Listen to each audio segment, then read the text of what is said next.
लेकिन बुलेटिन की शुरुआत करेंगे सीएम योगी की उस गरज के साथ जिसने कोडीन कप सिरप मामले में कई चर्चाओं को जन्म दे दिया है। सबसे पहले यह रिपोर्ट।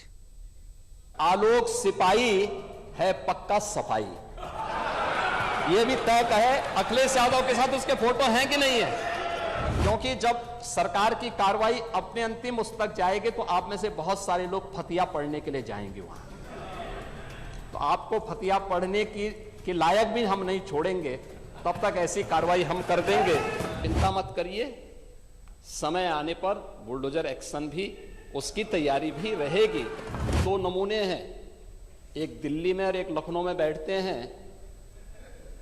जब देश में कोई चर्चा होती है तो तुरंत वह देश छोड़ करके भाग जाते हैं।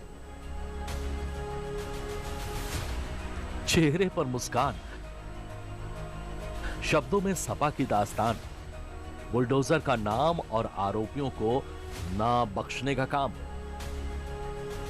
सदन के पटल पर गूंजती सीएम योगी की यह आवाज और यह आक्रामक अंदाज सोमवार को सपा के उस विरोध प्रदर्शन पर भारी नजर आया जिसकी नींव यूपी विधानसभा के बाहर से लेकर अंदर तक रखी गई थी।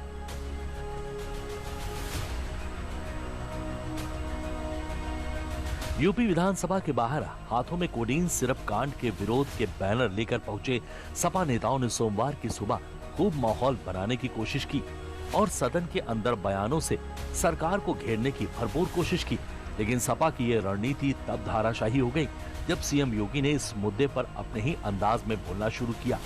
कोडीन कप सिरप से उत्तर प्रदेश के अंदर कोई मौत नहीं हुई। एक दूसरा, इस मामले में एनडीपीएस के अंतर्गत कार्रवाई होगी। ये उत्तर प्रदेश सरकार इस मामले को कोर्ट में जीती है, उत्तर प्रदेश ने इस मामले को लड़ा है। उत्तर प्रदेश में इसका जो सबसे बड़ा होलसेलर, जो बड़े होलसेलर हैं, जिसको सबसे पहले एसटीएफ ने पकड़ा था 2016 में, उसको लाइसेंस समाजवादी पार्टी ने जारी किया था। वो फोटो रिलीज हो रही है। देश के अंदर दो नमूने हैं, एक दिल्ली में और एक लखनऊ में बैठते हैं।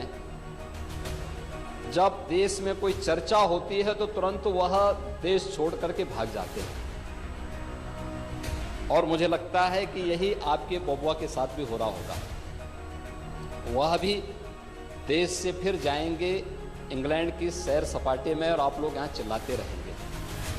सीएम योगी ने तंज के रूप में नमूने शब्द का इस्तेमाल किया तो यूपी से लेकर दिल्ली तक चर्चाओं का बाजार गर्म हो गया। सीएम योगी का इशारा साफ था कि इस बयान के बाद अखिलेश यादव भी नहीं चुके और अपनी अगली सियासी चाल के बदले नया ट्वीट करते हुए बीजेपी पर ही तंज कस दिया। लिहाजा नमूने के नाम पर नींव अब यूपी के सियासत में पड़ गई है और इस सब की शुरुआत तब हुई जब सोमवार को सदन में सपा विधायक अतुल प्रधान ने सरकार से सवाल कर डाला। मैं पूछना चाहता हूं सरकार से कि बराबर के प्रदेश में एनडीपीएस के तहत ऐसे माफियाओं के खिलाफ 10-10 साल की सजा का प्रावधान कराकर एनडीपीएस में बंद किया गया है। क्या माननीय सरकार ये कहेगी या बताएगी कि ऐसे लोगों के खिलाफ एनडीपीएस के तहत, गैंगस्टर के तहत माननीय सरकार बुलडोजर में माहिर है, लेकिन बुलडोजर पता नहीं कहां चला गया, ड्राइवर सो गया या कोडीन पीकर नशे में है, चाबी पता नहीं कहां हो गई। हजारों करोड़ का जिसने महल बना रखा है उसके घर पर, उस सिपाही के घर पर नहीं पहुंची। 5 मिनट हो गए। दरअसल कोडीन सिरप कांड इस समय यूपी के सबसे चर्चित मुद्दों से एक है और विपक्ष इसे सत्ता पक्ष से जोड़कर विरोध कर रहा है। अतुल प्रधान ने भी सदन के अंदर यही कोशिश की और सरकार से सवाल किया।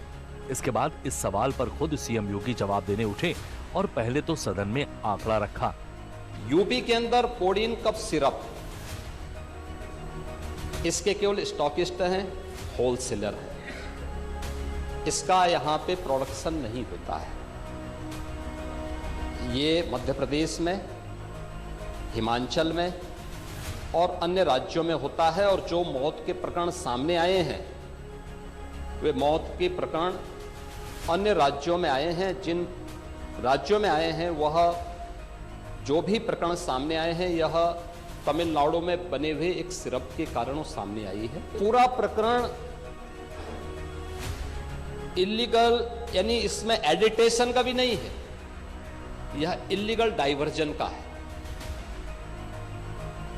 इस डाइवर्जन के माध्यम से इन होलसेलर ने, जिसमें सहारनपुर का भी है, गाजियाबाद का भी है, वाराणसी का भी है, लखनऊ का भी है और कानपुर का भी है, इन लोगों ने इसको उन देशों में पहुंचाया है, उन राज्यों में पहुंचाया है जहां मद्य निषेध है, लेकिन वहां पे नशे के आदी लोगों को इसको लेने की एक आदत सी है, तो वहां पर उसका दुरुपयोग किया गया है, जबकि बिना चिकित्सीय परामर्श के इसका सेवन नहीं हो सकता।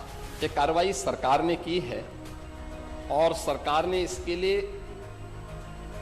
79 अभियोग अब तक दर्ज किए हैं।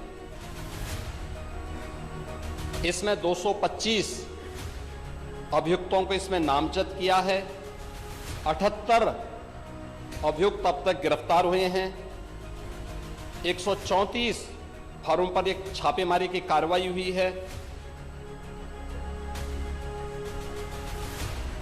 आंकड़ों के बाद सीएम योगी ने सपा विधायक के उस सवाल का जवाब भी दिया जिसमें उन्होंने बुलडोजर के बारे में पूछा था। यही नहीं, सीएम योगी ने अपने ही अंदाज में फिर से सपा को ऐसा घेरा कि उसी का सियासी दांव उल्टा पड़ता नजर आया। अब इसकी गहराई में जाएंगे तो घूम फिर करके वही मामला है कि वो कहीं ना कहीं कोई ना कोई समाजवादी पार्टी से जुड़ा हुआ नेता या उनसे जुड़ा हुआ कोई ना कोई व्यक्ति उसकी चपेट में आता है। और इलीगल ट्रांजैक्शन भी जो हुआ है वह भी आपकी लोहिया बहाने के एक पदाधिकारी के अकाउंट के माध्यम से हुआ है। एसटीएफ इसकी जांच कर रही है। इस पूरे मामले में हाईकोर्ट से उस पूरे मामले को एनडीपीएस के अंतर्गत इस मामले में मुकदमा चलना चाहिए। ये उत्तर प्रदेश सरकार ने इस लड़ाई को लड़ा है और उसको जीता है, और इस मामले में कोई भी अपराधी छूटने नहीं पाएगा। और चिंता मत करिए, समय आने पर बुलडोजर एक्शन भी, उसकी तैयारी भी रहेगी। उस समय चिल्लाना मत करो, कोई भी बचने नहीं पाएगा। जो भी अपराधी होगा, ये तो मैं जानता हूं आपकी पीड़ा को, क्योंकि जब सरकार की कार्रवाई अपने अंतिम उस तक जाएगी तो आप में से बहुत सारे लोग फतिया पढ़ने के लिए जाएंगे वहां। तो आपको फतिया पढ़ने के लायक भी हम नहीं छोड़ेंगे, तब तक ऐसी कार्रवाई हम कर देंगे। लोगों ने एक एसआईटी गठित की है। प्रदेश के आईजी कानून लॉ एंड ऑर्डर की अध्यक्षता में एक एसआईटी गठित की है, जिसमें यूपी पुलिस और एफएसडीए के अधिकारी भी शामिल हैं पूरे प्रदेश भर में।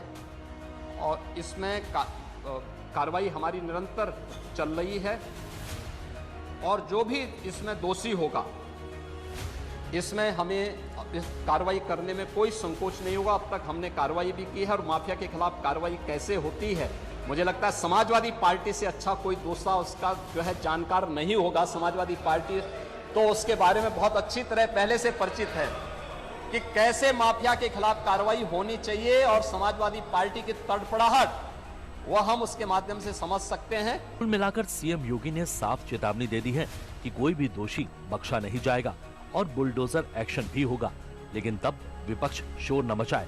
फिलहाल सरकार ने अब तक 89 केस दर्ज कर 78 गिरफ्तारियां की है और 134 फर्मों पर छापेमारी हुई है।